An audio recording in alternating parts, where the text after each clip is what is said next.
जी आप कैसे हो? 12वीं क्लास के भूगोल की पाठ नंबर 1 मानव भूगोल, विश्व भूगोल की बात करोगे तो विश्व भूगोल के पहला चैप्टर का नाम है मानव भूगोल। मानव भूगोल पूरा भूगोल में के सबसे छोटा पाठ है।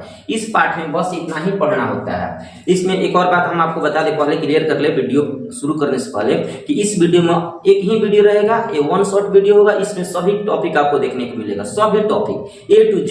इसमें ऑब्जेक्टिव सब्जेक्टिव सब के सब मिल जाएगा। और इस वीडियो को देखने के बाद आप जब प्रश्न उत्तर प्रीवियस ईयर के क्वेश्चन को सॉल्व करोगे तो सब के सब इजीली बना लोगे, ठीक ना। तो वन शॉट वीडियो को आप पूरी तरह से अंत, शुरू से लेकर अंत तक देखो। शुरू करते हैं कि इस पाठ में हम सबसे पहले हम क्या क्या पढ़ेंगे, उसके बाद से हम आगे हम फिगर के साथ बताने वाले हैं। पहला हेडिंग के नाम हमें पढ़ना है मानव भूगोल। मानव भूगोल क्या है, मानव भूगोल का जनक कौन है, इनके बारे में। मानव भूगोल के शाखा या उपशाखा पढ़ना है। दूसरा बात कि मानव भूगोल के विचारधारा, अलग अलग विद्वान, अलग अलग भूगोलवेत्ता अलग अलग अपना अपना विचार दिए हैं, उनके अनुसार पढ़ना है। सामाजिक, आर्थिक, राजनीतिक और इसके उप क्षेत्र कौन कौन होता है, इतना पढ़ना है। 1 2 3 4 5 6 7 8 वो हेडिंग पढ़ना है। तो सबसे पहला हमारा हेडिंग देखिए कौन है, मानव भूगोल। हेडिंग डाल सकते हैं, हाँ। मानव भूगोल के पहला हेडिंग क्या है, मानव भूगोल पहला हेडिंग है मानव भूगोल। ये मानव भूगोल होता है क्या, देखिए ध्यान से समझिए बारीकी से। मानव भूगोल के मतलब होता है, मानव भूगोल मनुष्य तथा प्रकृति, हमारे आसपास से प्रकृति है, मतलब जमीन, पेड़ पौधा, अंठ संठ सब प्रकृति में आता है और हम लोग मनुष्य में आते हैं। तो मनुष्य और प्रकृति के बीच के जो संबंध होता है, इनके बारे में अध्ययन करना मानव भूगोल कहलाता है। तो क्या बताइएगा, मनुष्य, मानव तथा प्रकृति के बीच अंतर संबंध को मानव भूगोल कहते हैं। मनुष्य मतलब यहाँ लिखा है ना, मानव तथा प्रकृति, मनुष्य, हम लोग मनुष्य हैं और ये प्रकृति आसपास है, इसके बीच में जो भी संबंध होता है, जलवायु से हो जाए, नदी नाला से हो जाए, पर्वत पठार से हो जाए, तो इनके बीच से जो भी संबंध होगा ना, उसी संबंध के हम क्या कहेंगे, मानव भूगोल कहते हैं। मानव भूगोल का जो जनक है ना, मानव भूगोल का जनक, वो जनक है रेटजेल। इस बात को याद रखना, मानव भूगोल का जनक किसे कहते हैं, तो रेटजेल को कहते हैं। इन्होंने अपने पुस्तक, इनके पुस्तक नाम क्या है, तो आप बताओगे। रेटजेल के पुस्तक नाम है एंथ्रोपोजियोग्राफी। क्या लिखा, एंथ्रोपोजियोग्राफी।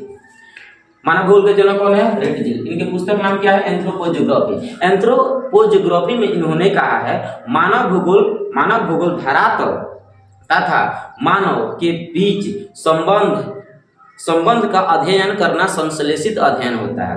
मतलब इन्होंने कहा है कि मनुष्य और प्रकृति के बीच में जो संबंध होता है ना, उसी संबंध को संश्लेषित अध्ययन किया जाता है, मतलब उसके बारे में पढ़ा लिखा जाता है। तो मानव भूगोल का परिभाषा इनके द्वारा सबसे पहले बताया गया था, मनुष्य और प्रकृति के बीच के संबंधों का अध्ययन करना मानव भूगोल कहलाता है, जनक है। तो मानव भूगोल हुआ खत्म।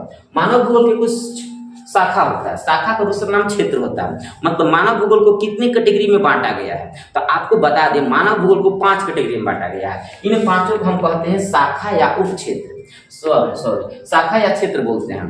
परीक्षा में पूछेगा 2 नंबर में, मानव भूगोल के शाखाओं को लिखे, तो लिखिएगा आप, मानव भूगोल के शाखा निम्नलिखित है।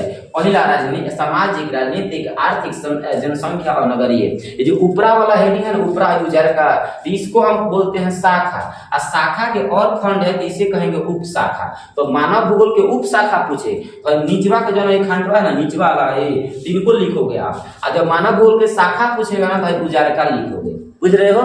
एकर लइका है तकर मतलब शाखा होगा सो, और लइका को लइका तो मानव भूगोल के पोंता को उपशाखा करोगे। तो इनको, इन 5 को, इन दोनों को, इन 5 को, इनको और इन दोनों को, इसे हम कहेंगे, नीचे वाले को क्या कहेंगे, उपशाखा या उप क्षेत्र, और ऊपर वाले को क्या कहेंगे, उजरका को शाखा या क्षेत्र कहेंगे। समझ रहे हो। देखो पहला शाखा का नाम है सामाजिक।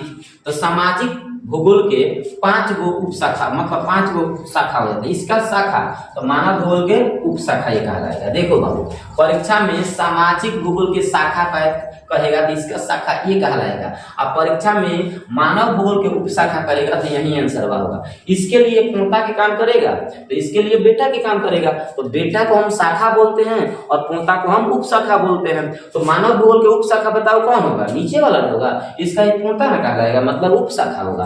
अगर सामाजिक भूगोल के शाखा पूछेगा तो नीचे वाला बताओगे। समझ पा रहे हैं क्या कह रहे हैं। और राजनीतिक भूगोल के कौन कौन शाखा है? निर्वाचन और सैन्य। ये बताइए निर्वाचन और सैन्य किसका उप शाखा कहलाएगा? तो मानव भूगोल के उप शाखा कहलाएगा, मानव भूगोल का ये शाखा कहलाएगा। और आर्थिक के ये शाखा कहलाएगा, मानव भूगोल के यही उप शाखा कहलाएगा। अब आर्थिक मतलब होता है रुपया पैसा, जिसमें रुपया पैसा कमाया जा सकता है उसको हम उप शाखा कहेंगे, संसाधन उद्योग, कृषि, पर्यटन, व्यापार। राजनीतिक मतलब जिसमें हम नेतागिरी कर सकते हैं तो निर्वाचन, सैन्य। और सामाजिक मतलब जिसमें हमारा समाज जीता है, सांस्कृतिक, लिंग, ऐतिहासिक, चिकित्सा और व्यवहार, इन सब में कहीं ना कहीं समाज का हिस्सा होता है तो सामाजिक कैटेगरी। इसमें रुपया पैसा कमाने का एकदम मालामाल हो जाए वो वाला। और जनसंख्या मतलब जिसमें जनसंख्या का अध्ययन किया जाता है उसे हम जनांकिकी या जनसंख्या का पूर्वानुमान करते हैं तो ये जनांकिकी होता है। नगरीय मतलब जिसमें नगर के बारे में स्टडी किया जाता है, नियोजन और नगरीय अध्ययन होता है। ये दोनों का दोनों क्या है? नगर के शाखा है। और ये दोनों का दोनों क्या है? तो मानव भूगोल के उप शाखा है। चलो 2 हेडिंग हुआ। तीसरा देखिए, ऐसे क्वेश्चन पूछेगा मानव भूगोल के शाखा का लिखे नाम, तो 5 को शाखा बोले हैं ना, यही लिखोगे। आर्थिक भूगोल के शाखा, आर्थिक भूगोल के शाखा वो था ना, वो वहाँ तो आर्थिक भूगोल के शाखा बोले तो जिसमें हम रुपया पैसा कमा सकते हैं, 3-5 में रुपया पैसा हम कमा सकते हैं। इसका मतलब ये है ये 5 क्या है? आर्थिक भूगोल के शाखा है। और कहे कि मानव भूगोल के उप शाखा लिखें तो ये 5 लिखोगे। इन 5 को मानव भूगोल के उप शाखा भी कहा जाता है और इन 5 को आर्थिक भूगोल के शाखा भी कहते हैं। समझ पा रहे हैं? और नीचे वाला है ना बाबू, नीचे वाला इसको हम मानव भूगोल के शाखा कहते हैं। मानव भूगोल के शाखा अगर पूछे मानव भूगोल के शाखा 3-5 को लिखो। और यदि कहेगा आर्थिक भूगोल के शाखा तो यही 5 लिखोगे। और यदि कहे मानव भूगोल के उप शाखा कहलाएगा, सॉरी मानव भूगोल के उप शाखा कहलाएगा उप शाखा, और आर्थिक भूगोल के शाखा कहलाएगा। अब सही है, ठीक है। उसी प्रकार राजनीति का, सामाजिक का, ये सब लिखोगे। तो जिसका शाखा पूछा जाएगा आप लिखोगे, ठीक है। चलो आगे बढ़ो। मानव भूगोल के उप शाखा, तो बताओ मानव भूगोल के उप शाखा पूछा जाए तो क्या बताओगे? मानव भूगोल ना है तो मानव भूगोल के शाखा तो 5 होता है, सामाजिक, आर्थिक, राजनीतिक और नगरीय और जनसंख्या। ये मानव भूगोल के शाखा है। लेकिन यहाँ क्या बोला है? उप शाखा। उप शाखा का मतलब पोता का नाम बताना है। तो 5 गो मानव भूगोल के 5 गो लड़का है ना, 5 गो शाखा है। मानव भूगोल के कितने शाखा है? 5 गो। तो शाखा का नाम नहीं पूछा, उप शाखा मतलब लड़का का नाम लिखेगा। तो लड़का कौन होता है?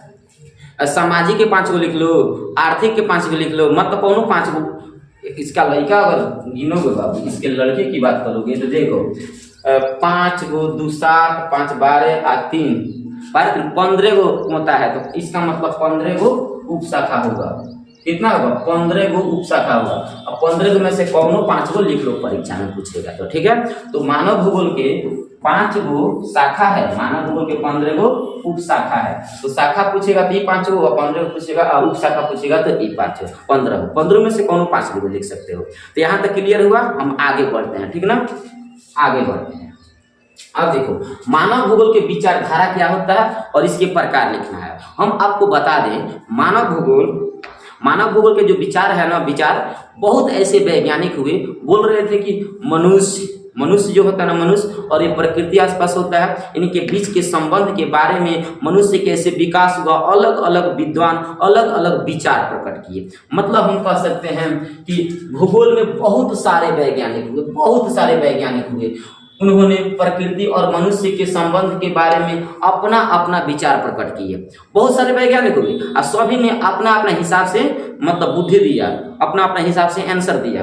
उन सभी विचारों को हम भौगोलिक विचारधारा कहते हैं। इसका जो करेक्ट आंसर होगा क्या होगा? भूगोल में बहुत सारे वैज्ञानिक हुए। उन्होंने प्रकृति मतलब आसपास के पर्यावरण और मनुष्य मतलब हम लोग, प्रकृति और मनुष्य के संबंध के बारे में, हमने के कैसन संबंध बा, इन दोनों संबंध के बारे में अपना अपना विचार प्रकट किए। उस विचार को हम विचारधारा, भौगोलिक विचारधारा के नाम से जानते हैं, ठीक है। तो उसे भौगोलिक विचारधारा कहते हैं। अब देखो भौगोलिक विचारधारा बाबू 3 प्रकार के होता है। कितने प्रकार के? 3 प्रकार के। पहला होता है नियतिवाद, दूसरा संभववाद और तीसरा होता है नव निश्चयवाद। देखो मनुष्य कैसे विकास किया है, इन सभी विचारों को जब मनुष्य आदि मानव था ना, मतलब जब मनुष्य की पैदाइश हुआ था, उस समय से लेकर और आज तक के कैटेगरी को 3 भागों में बांटकर मानव भूगोल में पढ़ा जाता है। पहला नियतिवाद के मतलब जब मनुष्य आदि मानव था, क्या था? आदि मानव। अब आदि मानव के बारे में इसमें लिखा जाता है, पूरा आंसर क्या लिखोगे? आदि मानव के हिसाब से लिखोगे। और जब जैसे जैसे आदि मानव थोड़ा अपने आप को विकास किया, इनके पास हथियार आ गया, इनके पास कृषि बाड़ी का हथियार आ गया, कृषि करने लगे और अपने आप को तन बदन ढकने लगे और पूरी तरह से खेती बाड़ी करने लगे और शिकार करना बंद कर दिए, तो ये जो बिचवा का हिस्सा होता है ना, बिचवा का मध्य का, इसे बोलते हैं बहुत संभववाद। आवश्यकता के अनुसार जब इनको आवश्यकता पड़ा कि हम अपने लिए घर बनाए तो इसमें घर भी बनने लगा, आवश्यकता पड़ा कि हम एक स्थान से दूसरे स्थान परिवहन कर दे, इसके लिए बैलगाड़ी भी बनने लगा और विभिन्न प्रकार की गाड़ियां भी बनने लगा। इसको हम बिचवाले के हिस्सा कहते हैं क्या नाम है? संभववाद। और तीसरा जो है, तीसरा आज मॉडर्न जमाना को कहते हैं। आज देखो एक से बढ़कर एक हमारे पास तकनीक है, इस अवस्था को, इस विकास को हम नव निश्चयवाद कहते हैं। तो इन तीनों को ऐसे ऐसे पढ़ोगे, ठीक है? तो नियतिवाद में क्या पढ़ा था? आदि मानव के बारे में। संभववाद में मध्यकाल में कैसे कैसे लोग विकास किए, और नव निश्चयवाद में आज के नई नई तकनीकी के बारे में पढ़ेंगे। पहला हम विचारधारा के नाम देखते हैं। देखिए, नियतिवाद विचारधारा किसे कहते थे? ध्यान से सुनिए। उस समय मनुष्य आदि मानव हुआ करता था। पहले एक बात है याद रखना, अभी समझो ना विचारधारा किसे कहते हैं। तो विचारधारा में हम क्या समझे हैं? विचारधारा में समझे हैं कि मनुष्य आदि मानव था। और आदि मानव था तो कौन कौन वैज्ञानिक बताया है? तो कहेगा कि नियतिवाद विचारधारा के कौन कौन वैज्ञानिक समर्थक हुए। तो याद रखना, रेटजेल समर्थक, ई कांट, रिटर और हमबोल्ट, ये चारों के चारों वैज्ञानिक हैं, भूगोलवेत्ता। इन चारों ने कहा कि नियतिवाद में मनुष्य आदि मानव था। यह आदि मानव था और ये पूरी तरह से प्रकृति पर निर्भर हुआ करता था। किस पर? प्रकृति पर निर्भर हुआ करता था। प्रकृति से जो कुछ मिलता था उसको सेवा करता था और प्रकृति के साथ किसी प्रकार के छेड़छाड़ नहीं करता था। ये पूरी तरह से प्रत्यक्ष रूप से प्रकृति पर निर्भर हुआ करते थे और प्रकृति का पूजा पाठ करते थे। ये लोग पूजा करते थे और प्रकृति के प्रचंडता से, मतलब उसके रूप रंग से डरते थे, एकदम खूंखार रूप से प्रचंडता से डरते थे और इनके पास किसी प्रकार की तकनीकी नहीं हुआ करता था। ये लोग जीवन यापन एक सरल भांति जीते थे। तो ये सब लिखेगा पूरा का पूरा, तो नियतिवाद विचारधारा होगा। अब पूरी तरह से प्रकृति पर निर्भर होने के कारण इसे हम पर्यावरणीय निश्चयवाद के नाम से भी जाना करते हैं। तो अभी तक पहला हुआ। दूसरा देखो, दूसरा क्या हुआ? संभववाद विचारधारा के सबसे पहले फ्रांसीसी वैज्ञानिक 1925 ईस्वी में लुसियन फेब्रे ने कहा।